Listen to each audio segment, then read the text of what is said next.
Ito yung bulbo natin kabayan na 2023 model kabayan XC40. Ang problema kabayan, yung headlight washer ayaw gumana, ayaw umangat yan sa kabayan. Yun ang problema dyan. So ang ginawa, dahil dito kabayan, ipakita ko sa inyo kabayan yan. Yan, dalawang motor dyan sa kabayan ha. Dalawang motor yan siya. Ito yung sa headlight lang. Ito, dalawang hose yan nakakonekta. Yung isa sa motor, isang hose lang. Ito yung para headlight. Ito naman kabayan, ito yung nakakonekta sa likuran ng wiper at sa harapan. Yan. Ang ginawa ko kabayan, ayaw magumana.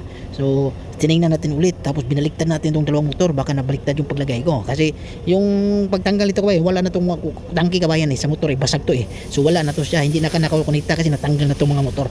Ang ginawa ko kabayan, kasi ayaw gumana, tinanggal ko isang hose para sa harapan nga wiper, tapos nilipat ko dito sa kabila, bali pinagpalit ko lang, so okay gumana naman. Ang problema pala kabayan, yung fuse, ang problema niyan si kabayan, fuse o kaya yung wiring. Titingnan lang natin.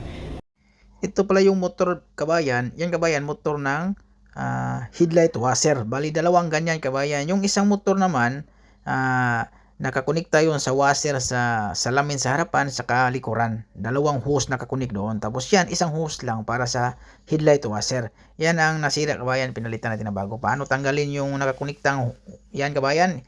Yan, itulak mo lang pababa kabayan, yung medyo lock niya. Itulak mo pababa tapos sabay hila. Yun ang technique yan kabayan, kahit sa may ganyan ang nakakonekta sa mga hose dyan kabayan kahit sa likuran yung mga hose, ganyan ang style, yung lock na yan.